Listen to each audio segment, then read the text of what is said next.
Hey everyone, we're here at Carolina Bully Farms. We got the dogs out by the pool getting cooled off right now. They've been running around and, you know, just having a good time. It's about 88 right now, so for them right now it's cool because it's been about 99 degrees today. Their favorite part of the day. Yeah, it's their favorite part of the day when it's cooled off in the evening. We had a little bit of a thunderstorm earlier, and so it's hot and humid for us, but the dogs seem to be liking it. And I just wanted to come out here and let the dogs run around and do a little video because I've seen a lot of people's been DMing us on Instagram. I didn't know because I wasn't checking our Instagram DM. And a lot of people's been asking us how to be a successful American Bully breeder. And we started out with this was our first thing we've done with any kind of breeding. And so we know a lot of the do's and don'ts. We learned the hard way. But the main thing we started out with, and I know Dad's going to talk a lot about this too, is you got to take good care of the dogs. When we got into it, and it's still this way a lot today, but it is getting better. A lot of people just take these dogs and look at them like they're a show car or some kind of showpiece that they take them out and get good pictures of them and take them to shows and show them off. But then other than when they're taking pictures or at a show, they don't even know what's going on with them. They're down there sitting in their own crap and not getting fed right and not getting taken care of. And those are the ones that are in better situations. Some of them are in crates. Don't even got a kennel. Some of them's in crates. Some of them's, you know, the ones that they're just breeding and not showing, they'll just be getting bred a million times, and it's just a horrible situation for the dogs. And so the main thing, our first rule is if you take care of the dogs, they're going to take care of you. They're going to look better if you're taking care of them. They're going to act better. They're going to be happier. They're just going to be an all-around healthier, better-looking dog. You're going to reach the full potential of your dog if you love it and treat it right.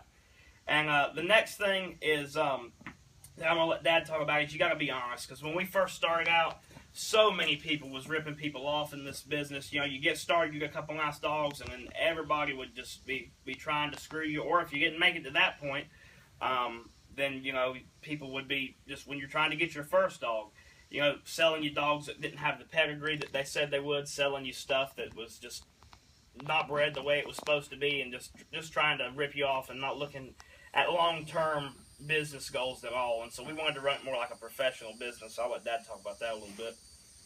Well, too, I just wanted to touch on the main thing we both decided when we were hunting dogs to try to find our first dog. We would call people, these big-time breeders, and nobody would ever talk to us, wouldn't tell us anything. I mean, just cold shoulders, not even the word for it. And we started going and checking on these dogs. Some of your, I'm not going to mention any names, but there was one in particular, big-time breeder, well-known. He lived in an apartment. He had about 5 or 6 dogs, and they lived in that apartment in crates. The crates were 3, and then 3 stacked on top of it. And that's where those dogs stayed. You say, well, if he got them out a lot, but he didn't get them out a lot. They was in their own crap. Some of them could barely walk because they didn't get out enough to even walk. He had his main dog that he took to the shows, and he would show it, take pictures of it, then it went back in the crate. And the females are some of the ones that couldn't even walk because all he did was breed them. They had never been out of the crate. And more and more was like that. The conditions were just horrendous. So we decided, first and foremost, if we were going to do this, the most important thing to us was going to be the dogs. Our dogs come first. Not just how they get cared for here, but the homes we sell them to. Yeah, not just how we take care of them, because I ask a lot of people, hey, you know what's going to a good home? Well, you can't police everything. Well, you can't police it, but me or Cody's both got a deal. When we're getting ready to sell a dog, if we get a bad feeling any at all about the person, either one of us gets a bad feeling, it's a no-sell. We will not do it. And we've turned down many thousands of dollars just because we didn't know it would be a good home. We don't have to know for sure it's going to be a bad home. If we don't feel 100% positive it's going to be a good home, we won't do it. But, and as far as the honesty goes, is a lot of people that had bred dogs and been breeding them, and you eventually figure out what pedigrees, when you're in it long enough, makes pockets, and what dogs to use to make pockets, and what dogs were not going to, and what dogs would throw flaws. Well, when you're new, you don't know. You're trusting the breeder, and you tell them what you want, and we would tell them flat out we wanted a little short pocket, and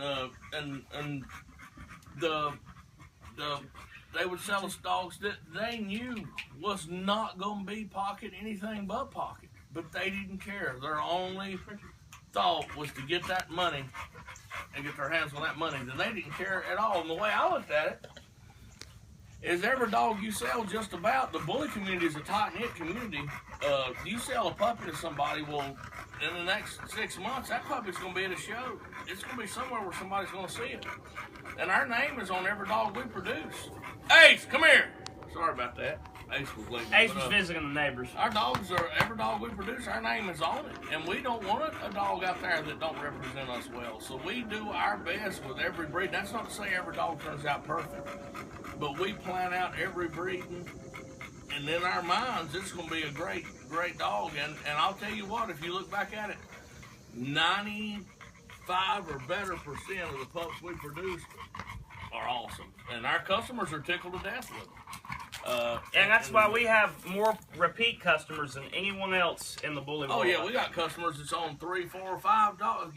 5 dogs. It's come all the way from Holland to get their dogs, and Hawaii, and Canada, Japan, and when they want another one, they come back because they know that we're going to get them the best dog they can possibly get. Now, it may take us a while. And people get upset over that, but we can't control it. We don't take any shortcuts. So when we're breeding these little females, they're bully, they're short, anything can happen. And if the whole litter can die. You can have 5 or 6 puppies in the litter and then be born great, and 2 or 3 days old, they just start dying. Anything can happen, or you don't rock. You can have an X-ray and say you've got 5 or 6 dogs, and then they'll be stillborn. I mean, it is tough to get a litter on the ground, and but if you don't take shortcuts, like a lot of breeders will start taking shortcuts to get more puppies, breeding in more old school pit bulls, breeding in stuff that there's an easy cure for it. Yeah, if you lower the quality, you're going to get more puppies, easier to breed puppies, better mamas. They take care of that. You take them old game bred pit bulls, they could have a litter under the front porch in the wintertime, and 13 pups and all of them. And it's so easy. What happens is people says, well, I bred this little awesome female, and I just can't get but 2 or 3 pups off of her. So they either do one of 2 things. They go way up on the price, 75, 10, 20 grand a pup, or they just go get another old school classic dog and run the male to that. And then once you do that, you'll get a huge litter. But the quality's going to go down. We try to make every breeding better the quality, right? Better the dog. We want to take our male to a better female, our females to a better male. We want to produce better pups than what is already around, and that's how you make the breed stronger. And we can't control the whole breed, but we can control Moneyline. And that's why if you look at Moneyline, it keeps getting better. And it has a very consistent look. And we still don't produce flaws. We don't just lock in and get shorter, more issues, more health defects. We have healthy dogs too, because our customers and us care about the health of the dog and the temperament of the dog, and that's important to us too. And the next thing is social media. You've got to have a strong social media presence, more so than just, a lot of people think, okay, I'm going to buy a nice dog, and they get this nice dog, and they expect people to just line up, ready to give them money for that dog's puppies. And no one knows you have that nice dog. Yep. I've seen some people out there that have incredible dogs, and they think that they're going to sell their dogs, and they should be able to, for $5,000 or $6,000 a puppy. But when no one knows that so-and-so down the street has that dog, they can't sell it for that much. So you got to build up your social media presence, have followers on Instagram that is expecting your puppies. YouTube is great. And then you need to have a good website so people looking for those dogs can find it and easily access it. And show off your dogs. Don't hide behind one picture. If your dog has to hide behind one picture, then there's something wrong with it. You need to show videos, pictures as much as possible. That dog, people should be able to see it from every angle if they're going to spend $2,000, $3,000, $4,000 or more on a dog. They need to know what they're getting. And I don't see how anybody can call themselves a top kennel, a big name kennel, whatever you want to call it, if they don't have a champion. More and more I'm seeing these people, oh yeah, man, we're a big name kennel, we're this, we're that, and they don't have a champion in the yard. You can't become a big name kennel unless you can prove that you can have a champion dog. I don't mean go buy a champion. You've got to make that dog a champion. Yeah, a lot of people hates on the ABKC now, and there's a lot of these new registries coming out. The ABKC was made by Dave Wilson. Dave Wilson made the American Bully, and the ABKC's had its ups and downs, and they've done some stuff I don't agree with, like getting rid of the extreme class. But the ABKC is what people need to be behind. Instead of splitting this breed up between 10 different registries, get behind one registry, and it's not going to be perfect for everybody. But if you get behind the registry and try and push it in the direction that it needs to go for everybody, that's what's going to be best. And that's why we support ABKC. And we believe in having bully dogs, as extreme and bully as they can be, but still being able to have show dogs. And overall, ABKC is the best registry. They put the dog. They're doing it for the American Bully. They're putting the dogs first. They do rescue work. Yeah, they're here for the American Bully. That's the only reason they're even here. And they wanted to get in and make a quick buck. Everybody that's got anything to do with the American ABKC already had plenty of money. They did it.